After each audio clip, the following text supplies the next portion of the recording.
Hello everyone, welcome to profit by India. दोस्तों, मुझे एक बात समझ में नहीं आ रही है। ये एच बैंक को गफला करने की ज़रूरत क्या थी यार? I mean they took down bank Nifty and the entire mojo and momentum जो बचा कुचा था हमारे निफ्टी का। 35% of the Nifty is finance stocks, मतलब बैंक निफ्टी से जुड़ा हुआ। उसको लेके नीचे ज़रूरत क्या थी ये लोगों को? आपको पता है ना क्या किया है? आप लोग देख नहीं रहे होगे क्योंकि मीडिया में तो ये खबर छुपा दी गई होगी। देश की सबसे बड़ी बैंक तो एसबीआई है, लेकिन प्राइवेट सेक्टर की सबसे बड़ा नाम HDFC, systemically important bank so called SBI, HDFC, ICICI. तीनों में अलग अलग टाइम पे बड़े बड़े गफले बाहर हैं। छोटा मोटा काम तो करते ही नहीं जी। हम गफला करेंगे तो बड़े स्केल का करेंगे।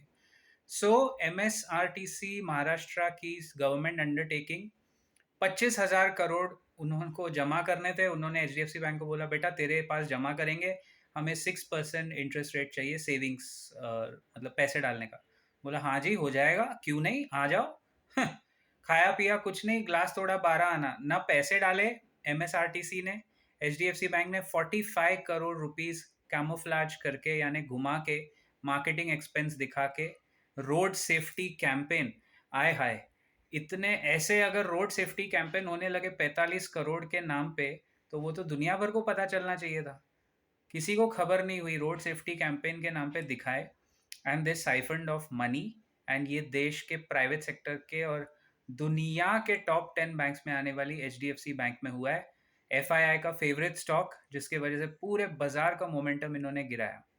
अब सवाल ये है कि आरबीआई आरबीआई से आप, अगर हमें आरबीआई से उम्मीद करनी पड़े, सेबी से उम्मीद करनी पड़े, सरकार के भरोसे हम बैठे रहें, तो हो गया मार्केट का कल्याण उल्लासनगर, सब हो गया। कैसे होगा? अभी क्या मार्केट गिर जाएगा क्या? ये सब खबरों की वजह से बाजार कभी उठेगा नहीं। So luckily for you guys, 2012 2013 was a similar scenario.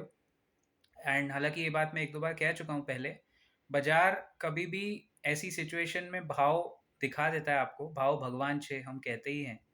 Market आपको दिखा रहा है कि मैं एक सीमित दायरे तक नीचे गिरने के लिए तैयार हूँ, उसके आगे तुम कितना भी करो मैं नीचे तो नहीं गिरूंगा।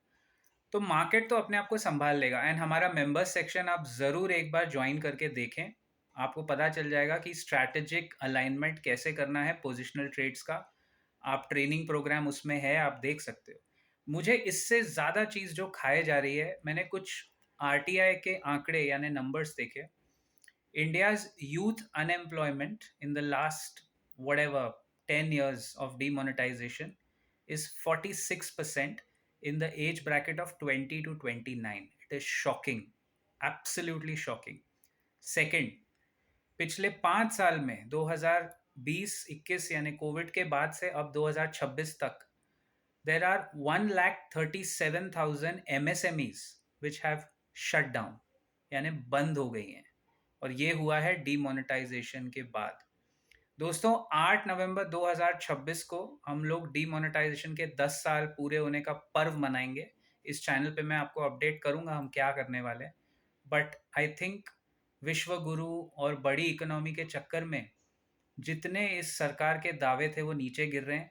They have taken us down, they have taken the trust of the people down, and they have taken middle class for granted. Because remember, हम 2.5 करोड़ टैक्सवासी हैं, हम टैक्स चुकाते हैं। हम लोग किसी सरकार का वोट बैंक पहले भी नहीं थे, अभी भी नहीं है। तो हमको दिक्कत देके हमारे फाइनेंस से ये लोग चल रहे हैं।